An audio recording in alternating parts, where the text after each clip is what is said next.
கர்த்தருடைய பரிசுத்தமுள்ள நாமத்திற்கு ஸ்தோத்திரம். இன்றைய நாளின் கர்த்தருடைய வார்த்தையாக நியாயாதிபதிகள் 2வது அதிகாரம் 12வது வசனம். தங்கள் பிதாக்களை எகிப்து தேசத்திலிருந்து புறப்பட்டு பண்ணின அவர்களுடைய தேவனாகிய கர்த்தரை விட்டு தங்களை சுற்றிலும் இருக்கிற ஜனங்களுடைய தேவர்களாகிய அந்நிய தேவர்களை பின்பற்றி போய் அவர்களை பணிந்து கொண்டு கர்த்தருக்கு கோபமூட்டினார்கள்.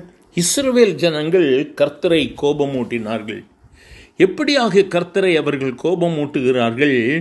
எகிப்து தேசத்தில் இவர்கள் அடிமையாக இருந்தவர்கள்.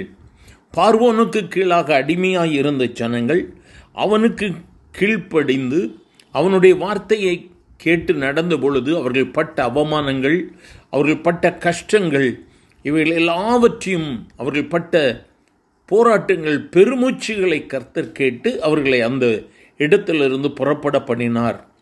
ஆனால் இந்த ஜனங்கள் என்ன செய்கிறார்கள்? விடுதலை ஆனவுடனாக தங்களை சுற்றிலும் இருக்கிற ஜனங்களுடைய தேவர்களை, அந்நிய தேவர்களை பின்பற்றி போய் அவர்களை பணிந்து கொண்டு கர்த்தருக்கு கோபம் ஊட்டினார்கள். எவ்வளோ ஒரு சோகமான காரியம் பார்த்தீங்களா?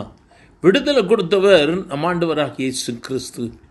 மனுக்குலம் மீட்கப்பட வேண்டும் என்று சொல்லி கல்வாரி சிலுவையில் தன்னை ஒப்பு கொடுத்து நமக்காக இரத்தம் சிந்தி, அந்த பரிசுத்தமுள்ள இரத்தத்தினால் மனுக்குலம் தன்னுடைய பாவத்திலிருந்து விடுதலை பெறும்படியாக அவர் தன்னை ஒப்பு கொடுத்தார். ஆனால் நம்ம யார் என்று சேவித்து கொண்டிருக்கிறோம்? வசனம் அதற்கு முன்பதாக சொல்லுகிறது, இஸ்ரவேல் புத்திரர் கர்த்தருடைய பார்வைக்கு பொல்லாப்பானதை செய்து பாகால்களை சேவித்தார்கள். எனக்கு அருமையானவர்களே, அடிமைத்தனத்திலிருந்து விடுதலையாக்கப்பட்ட இஸ்ரவேல் ஜனங்கள். ஒருவேளை நம்முடைய வாழ்க்கையிலும் பலவிதமான அடிமைத்தனங்களிலிருந்து கர்த்தர் நம்மை விடுதலையாக்கி இருக்கிறார். இன்று நாம் யாரை சேவித்து கொண்டிருக்கிறோம்? ஒருவேளை வேதம் நம்முடைய கையில் இருக்கலாம், ஓய்வு நாள நம்ம எல்லாம் சரியாக நடக்கலாம். ஆனால் நாம் எதற்கு முதன்மை இடம் கொடுத்து கொண்டிருக்கிறோம்? இன்னும் அந்நிய தெய்வத்திற்கு நம்மை காம்ப்ரமைஸ் பண்ணி கொண்டிருக்கிறோமா? கர்த்தருக்கு வைராக்கியமாக நிற்கிறியா? தேவ பிள்ளையே, ஆண்டவர் உன்னிடத்தில் இன்று அதை எதிர்பார்க்கிறார். உன் இதயத்தில் அந்த ரட்சிப்புக்கு ஏற்ற விசுவாசம் புறப்படணும். என்னை அடிமைத்தனத்தில் இருந்து விடுதலை ஆக்கினவர் என் ஆண்டவராகிய இயேசு. எனக்காக ரத்தம் சிந்தினவர் என் இயேசு. நான் அவருக்காக ஜீவிப்பேன்.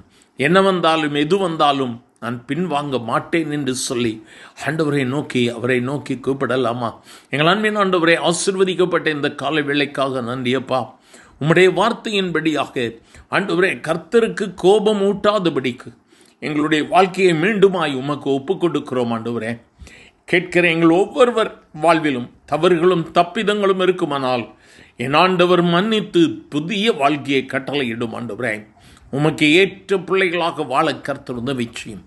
எங்களை அடிமைத்தனத்திலிருந்து விடுதலையாக்கின என் ஆண்டவர் கொடுத்த நன்மைகளுக்காய் ஸ்தோத்திரம். மீண்டுமாய் உமக்கு நன்றி செலுத்துகிறோம். கேட்கிற ஒவ்வொருவரையும் மேன்மைப்படுத்தும். இயேசுவின் நாமத்தில் பிதாவே, ஆமேன், ஆமேன்.